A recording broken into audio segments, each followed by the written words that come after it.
2 दिन के विदेश दौरे पर प्रधानमंत्री नरेंद्र मोदी सऊदी अरेबिया में रहेंगे पीएम। प्रिंस सलमान ने भेजा न्योता। भारत और सऊदी अरब के बीच मजबूत होंगे रक्षा संबंध।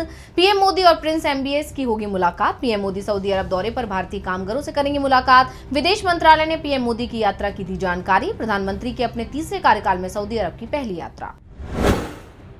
अमेरिका यात्रा पर केंद्रीय वित्त मंत्री निर्मला सीतारमण विभिन्न कार्यक्रमों में होंगी शामिल। वॉशिंगटन डीसी में अंतर्राष्ट्रीय बैठकों में लेंगी हिस्सा। आईएमएफ और वर्ल्ड बैंक की स्प्रिंग मीटिंग्स में भाग लेंगी सीतारमण। कई देशों के वित्त मंत्रियों से करेंगी मुलाकात। शीर्ष फंड मैनेजमेंट कंपनियों के सीईओज के साथ राउंड टेबल मीटिंग में करेंगी शिरकत। सैन फ्रांसिस्को की नामचीन आईटी कंपनियों के प्रमुखों से भी करेंगी द्विपक्षीय मुलाकात। भारतीय प्रवासी समुदाय के एक कार्यक्रम में भी लेंगी हिस्सा।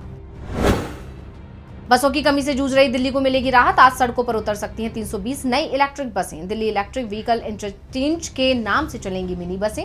लोगों का आवागमन होगा आसान। मुख्यमंत्री रेखा गुप्ता हरी झंडी दिखाकर बसों को करेंगी रवाना। 12 मीटर लंबी स्टैंडर्ड साइज वाली 80 इलेक्ट्रिक बसें शामिल। बसों को 70 से ज्यादा रूटों पर लगाया जाएगा।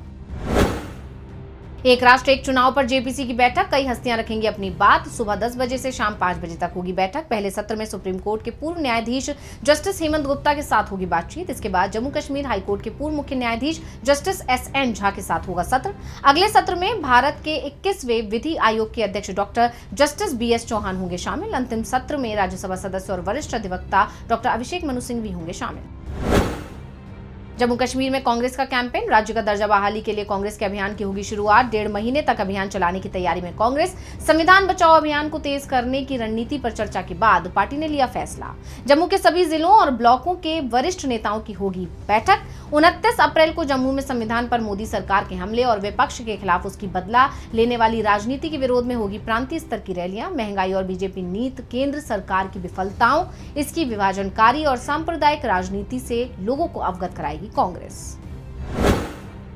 भारत के 4 दिवसीय दौरे पर अमेरिकी उपराष्ट्रपति जेडी वेंस उपराष्ट्रपति के साथ उनकी पत्नी उषा और उनके 3 बच्चे इवान, विवेक और मीरावेल भी मौजूद। दौरे के दूसरे दिन वेंस अपने परिवार संग प्रसिद्ध आमेर महल का करेंगे भ्रमण। जोधपुरी साफा पहनाकर राजस्थान के पारंपरिक तौर तरीकों से किया जाएगा उनका स्वागत। इस दौरान उपराष्ट्रपति लोक नृत्य, पपेट शो, पारंपरिक पोशाक और स्थानीय व्यंजन का लेंगे आनंद।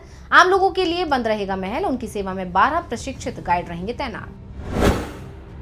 वक्फ कानून के खिलाफ all India Muslim personal law board का बड़ा प्रदर्शन आज। दिल्ली के तालकटोरा स्टेडियम में होगा महाजुटान तहफ्फुज़े औफाक कारवा यानी वक्फ की हिफाजत के नाम पर आयोजित होगा कार्यक्रम। एआईएमपीएलवी की 10 अप्रैल से 7 जुलाई तक वक्फ बचाओ मुहिम चलाने की घोषणा। मोदी सरकार के वक्फ कानून का शुरुआत से ही देखा जा रहा है विरोध। सुप्रीम कोर्ट ने भी इस पर 5 मई तक के लिए इस कानून पर लगाई है अंतरिम रोक। आज भोपाल दौरे पर रहेंगे केंद्रीय गृह मंत्री Amit Shah. Save earth conclave का करेंगे उद्घाटन। जलवायु परिवर्तन के असर को कम करने और आर्थिक विकास को बढ़ावा देने में बांस की उपयोगिता का पता लगाने पर रहेगा जोर। फिनिक्स फाउंडेशन संस्था लातूर और Indian chamber of food and agriculture कर रहे हैं इस सम्मेलन का आयोजन। देश भर से करीब 1200 प्रतिनिधियों के भाग लेने की उम्मीद। आईपीएल 2025 में आज का लखनऊ सुपर जॉयंट्स का दिल्ली कैपिटल्स के साथ होगा मुकाबला। लखनऊ के भारत रत्न अटल बिहारी वाजपेयी एकाना क्रिकेट स्टेडियम में शाम 7:30 बजे से खेला जाएगा मैच। पॉइंट्स टेबल में दोनों टीमें एक दूसरे से आगे निकलने के लिए लगाएंगी दम। ऋषभ पंत की कप्तानी में एलएसजी के जीतने की उम्मीद थोड़ी ज्यादा है। उन्हें घरेलू मैदान का मिल सकता है फायदा। अक्षर पटेल के नेतृत्व में पूरी तैयारी के साथ उतारेगी दिल्ली कैपिटल्स की टीम।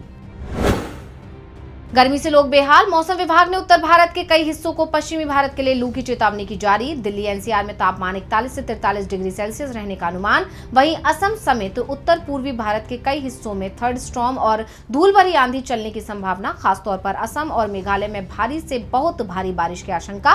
तमिलनाडु में मौसम हॉट एंड ह्यूमिड रहने की संभावना।